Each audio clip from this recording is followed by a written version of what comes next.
All right, this is a short recording looking at dramas and plays, just so you can kind of see the different format, because plays or dramas can be very different than something like a short story or a poem. So the first thing you need to know is that a play or a drama is written so that actors and actresses will take it and perform it. But the purpose of a play is not to be read.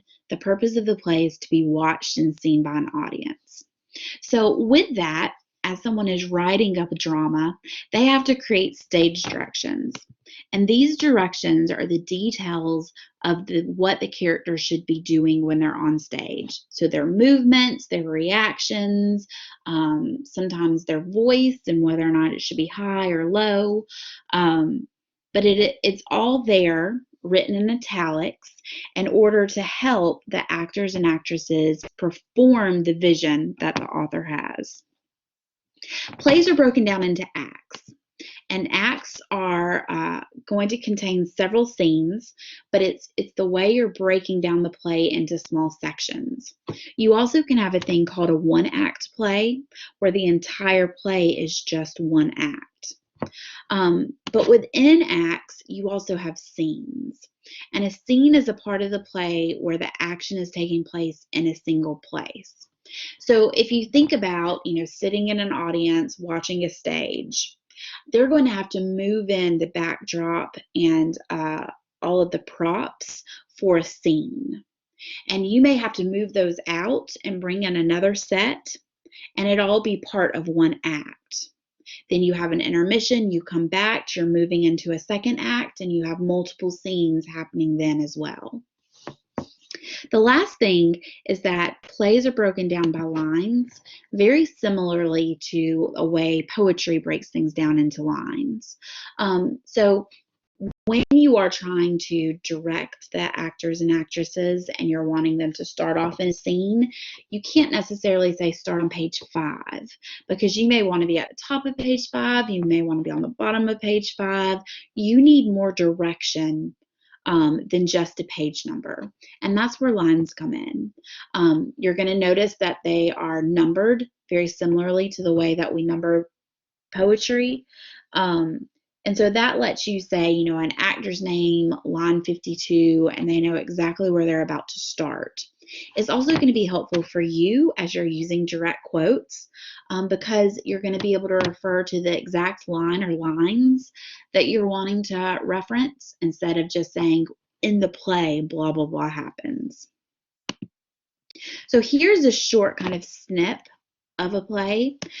You'll notice at the very top we have the title, and it's telling you that this is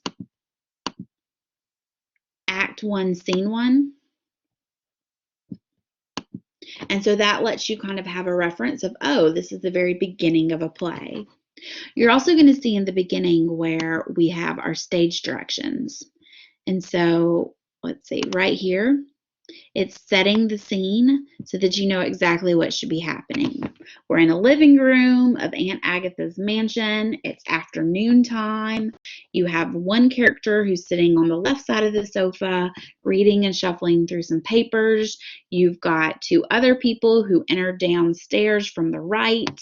And so it's giving you, see, stage directions of what's happening on stage as the play begins. You'll also see where we have our line numbers. And because there's so many, they're already numbered for you, because it would just be crazy to have to sit and count to let people know where we're starting and stopping. But they're only numbered every 5. So if I wanted you to start with Wilma's line right here, I can either count backwards from 10 and know that that's line 8, or I can count forward from line 5 and know that that's line 8. But because they're given to you in increments of 5, it helps you kind of have a shortcut to be able to figure out exactly what it is, where it is you're wanting to start. And then last with this play, we have the character's name in bold, so you can very quickly see what line should be happening. They've got a little bit of stage direction in the beginning. And you'll see that in parentheses, telling them what to do using a fake French accent. And then right here is where they begin their line. What time are all of the family members expected? Well, Lima is going to respond back with any moment now. And then Bridget is going to say, poor mademoiselle, blah, blah, blah, blah, blah, and keep on going. So in our class, we're going to be reading a couple of plays, but as you do, you have to imagine what that's actually going to look like on stage with actors and actresses as if you're the audience.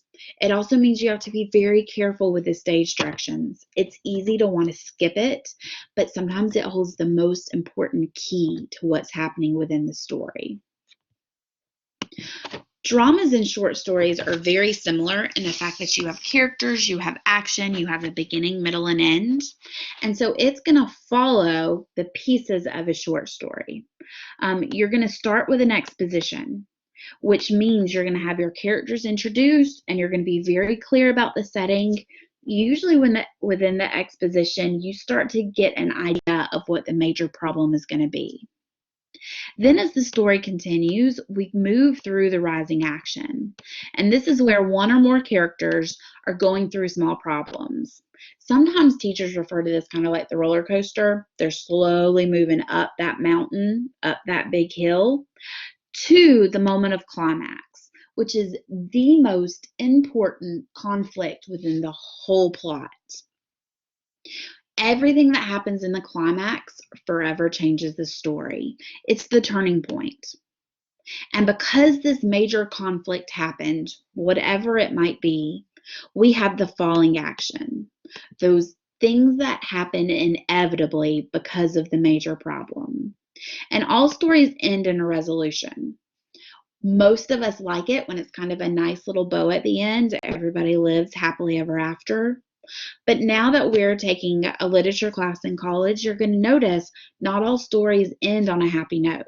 There's an ending, but it may not always be cheerful and happy and wonderful. But a resolution is going to tie up all those loose ends.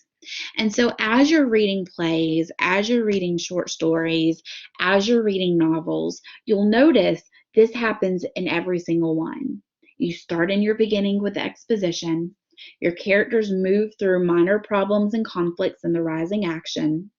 It all is moving toward this major climax moment where there is a turning point and everything is forever changed. Because the climax happens, we have falling action, things that inevitably occur, and then the story ends with a resolution, whether happy or sad, but all loose ends are tied up and the story or drama is complete.